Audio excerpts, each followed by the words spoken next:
In today's video, we're going to analyze the predictive capabilities of the RSI.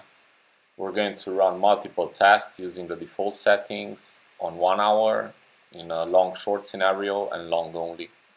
We're also going to look at some results on 1 day and decide whether it makes any sense to trade this RSI-based strategy. Obviously, there's a lot of improvements that can be done, so this is not a final version in any way. I wouldn't recommend you trade this like that. So let's have a look at the test we've done and at the results, and let's take it from there. So in the first example, we're going to look at a long-short trading strategy on NASDAQ on the 60-minute chart using the default lookback period of 14. So basically, we've run this test since 2015. Overall, it had an annual profit of 6%, and the standard deviation, which is a measure of risk, of close to 70%. Basically, one of the characteristics of any mean reverting strategies is that it wins 50, 60, 70% of the time, but that's not always a guarantee that it's going to make you money. For the second test, we have changed the lookback period from 14 to 2. The strategy is the same: buy at the crossover and sell at the cross under. Looking at the results, we can see that the annual return is similar. The only difference is that we've got 5,500 trades as opposed to 381. So that's going to incur a lot of more spreads and transaction costs. In terms of risk, the risk has decreased to 48.99% as opposed to almost 70%. So one could argue that it's a better strategy. In principle, you see both of them have got really long total downtimes, over 90%, so that's a long time to be in a drawdown. Also, the percentage of wins has decreased slightly. It's at 45% compared to 65% for the 14-hour lookback period. For the third test, we're going to look at simply buying, so long-only strategy, which you could argue is a buying the dip type of logic.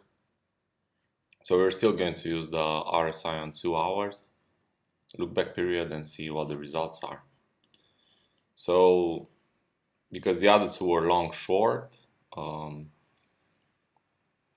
this one being long-only, especially compared to the previous one we discussed, the number of trades has halved and the percentage of winning is similar.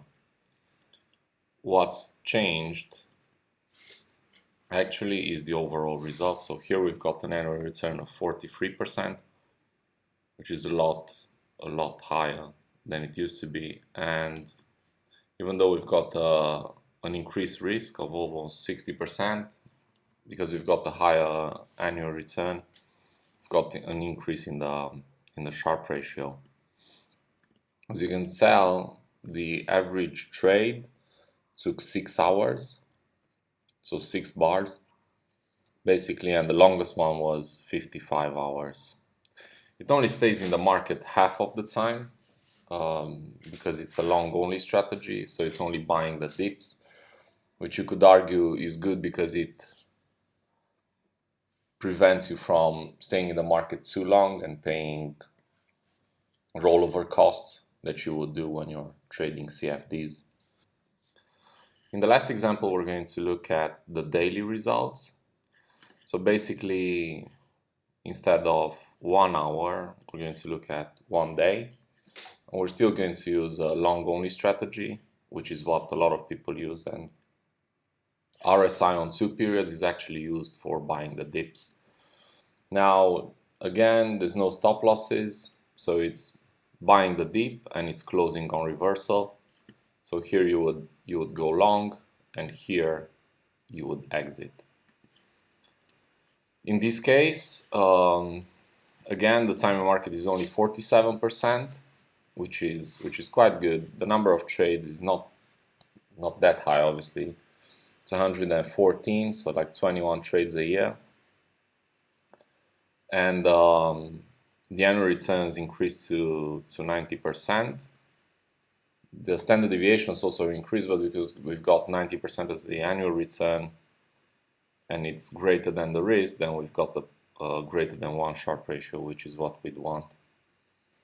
So as you can tell, since 2015 it sort of made money every year, but you still have these bad months where you're losing a lot, and that's probably tough to stomach for some. But overall, you could argue that the RSI is good for buying dips, especially on longer time frames. So an RSI of 2 in this case seems to work to buy the dips. In conclusion, it seems that the RSI with a very short look back period buys the dips quite nicely on the daily charts. However, I wouldn't recommend you traded it like this because it doesn't work on other instruments. We have tested a few of them, and Nasdaq is maybe just a lucky example in this case. Maybe because it's got a very long trend, and you could enter the market and buy these dips.